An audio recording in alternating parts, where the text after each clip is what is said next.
on Samsung White's win. Thank you very much, guys. And right at the end of the conversation, they're bringing up the picks and bans. Looper playing Rumble, seeing the Zillion, seeing the Nami coming out. Samsung White surprising us a little bit in picks and bans, but they made it work at the end of the game. Monty, what's your take? Well, Rumble was a pick that we saw late in the regionals in Korea from SK Telecom, and it was a game that they beat Najin White Shield with in the finals. And coming into these picks and bans, we really are looking at two very quintessential team compositions for both of these teams. We've got that hyper tank up in the top lane for EDG, that emphasis on AoE and team fighting with the Jarvan in the jungle, and then on the other side of the coin, we have actually an extremely difficult composition to play from Samsung White, because we're dealing with a comp that requires a massive early game lead. Rumble's the champion that you have a lot of early dragon control over, and EDG played well against it. In fact, they kind of baited them into the pit and then rushed mid lane, taking towers, avoiding the Rumble ult whenever possible in the early game. Fortunately, there was a bad fight in the jungle right there. But going into the late game, if you have this composition that we see Samsung White running, you need that large lead. You need that big buffer. And not only that, but you need pretty much perfect team fighting because you're very squishy. You're super reliant on the Zillion pick to get the ult off in order to get the resets rolling with Tristana and Kha'Zix. So requires good Zhonya's use from the Rumble as well. And of course, you know, if we look at the pick and ban phase, early Zillion pick, it's a flex pick, although typically White plays it in mid, and then they have that counter pick on support with the Nami. Especially given how the pick and ban phase was going, it was pretty telegraphed that Zillion was going to end up going mid lane because they have the Rumble that they definitely want to match against Maokai. But then Zillion Tristana could absolutely just lose against Lucian Thresh, so they needed Nami as a kind of pick support, and it worked for them. But didn't you feel that Tristana Nami should also lose to Lucian Thresh? What was your take on the head-to-head matchup and how that played out? Yeah, that's something I really want to point out. How EDG started basically at their bot lane side with their jungler, which set their bot lane even farther behind. So they had to leash, and then they played against Imp and Mata, who didn't leash with Tristana and Nami. What ended up happening was the early levels are so crucial in this matchup. They allowed Tristana to just push early and sustain up and just whittle them down, as well as Thresh started with a ward and 2 potions. So every single point of that matchup where Thresh and Lucian could just abuse Nami Tristana was just not allowed to by EDG. And at the same time, those weird jungle starts influence the jungle as well. And you speak about the bot lane matchup. The matchup of Kha'Zix versus Jarvan with the Zillion passive makes it even more volatile. And we saw Jarvan struggle to get early ganks, and he fell behind in farm, while Kha'Zix was able to pick up some of the scraps from the mid lane.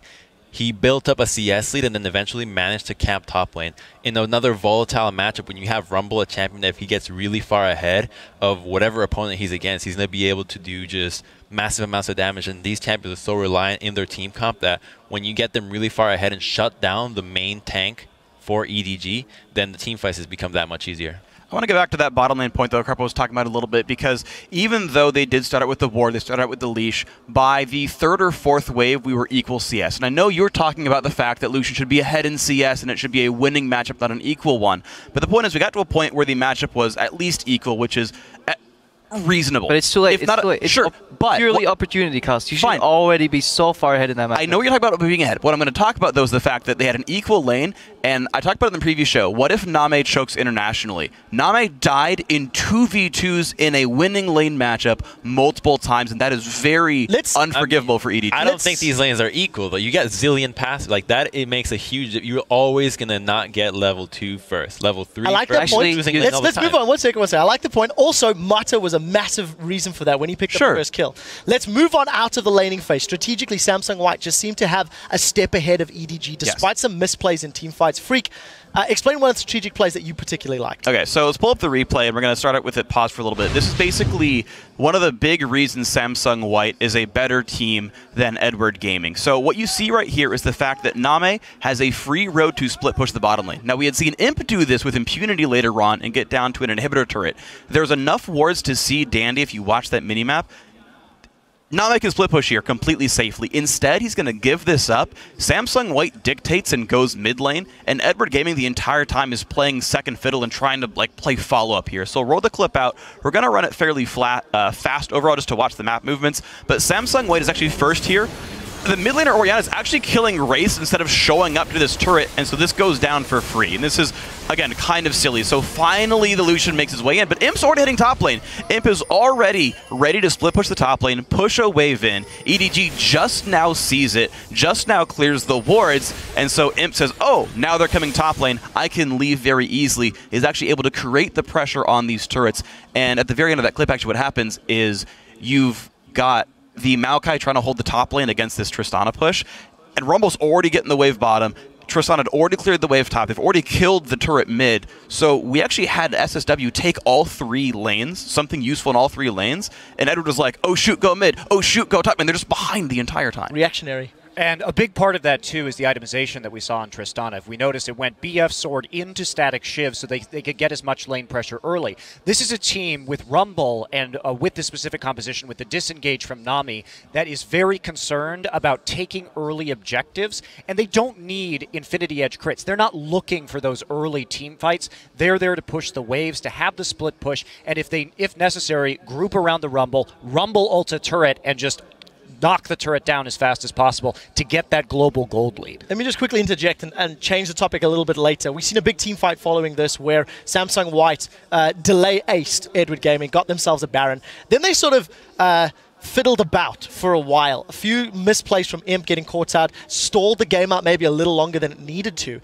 Do we feel that Edward Gaming, if they had made slightly better decisions in the early game, maybe a different AD carrier, Cogmore, something that could scale more, could they have done better against Samsung White? Because there were some chinks in the Samsung White armor. Freak, I see you excited. So I'm really excited about this because I looked at the post-game screen. Name had the highest damage to champions in the game. He was a 4-4-3 Lucian. We had a 9-2-7 Tristana. We had a big Rumble. Name still found a way to deal more damage than every other player in the game. So he lost, like, there's so many things going against him, yet he still managed to do more damage. So this is a very big factor that if EDG can get out of the early game, something they've even struggled with in China itself, let alone internationally, then they're going to look better. But it's been a repeated road of the early game going weak. Some final thoughts from Crumbs. I think the biggest factor was the jungle matchup. Like, Jarvan fell so far behind, and he ended up with just a welfare build while you have Kha'Zix is going full damage. Rumble got so far ahead, and Jarvan just not able to do anything. Jarvan is all in. Either you win or you lose really hard. Just the last point, yet again, about the early game. I agree with Freak. If you play around your AD carry, don't let him leash in a winning matchup, and then the other opposite side doesn't leash, and then all your advantage you literally throw away already, and you play from behind level 1. Especially when you have a tank up, just leave that tank alone. Even late game, he can just flash in and Twisted Advance, and that's enough. That's what Maokai needs to do. If your AD carry is so good at dealing damage in teamfights, then that should be enough. But why would you leash and then just screw it over in bot lane? Big questions that Edward Gaming will need to answer. You can tell that we're particularly excited. Anyways, you guys at home, you've been sharing photos with us about how you and your friends do Worlds. So let's actually take a look at some of those very quickly. First up from @GoodVibesAU from Australia Down Under. Hype Down Under, this is how we Worlds. Definitely looking pretty cool. Like your forehead, bro. Next should be some familiar faces from LCS fans. That's Fnatic's coach Aranea dropping in on Alliance, stealing them strats. And he says, since I saw so many World selfies, this is the Alliance selfie.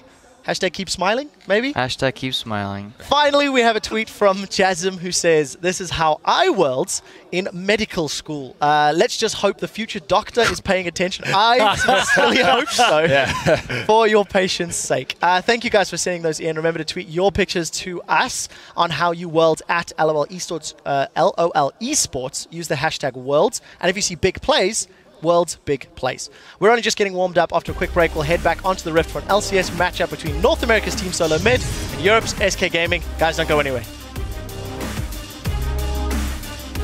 As it turns out, we're going to take a quick look at TSM preparing for their match. You can see we'll transition over to SK Gaming in a moment or two. They've got a tough challenge ahead of them playing with that substitute.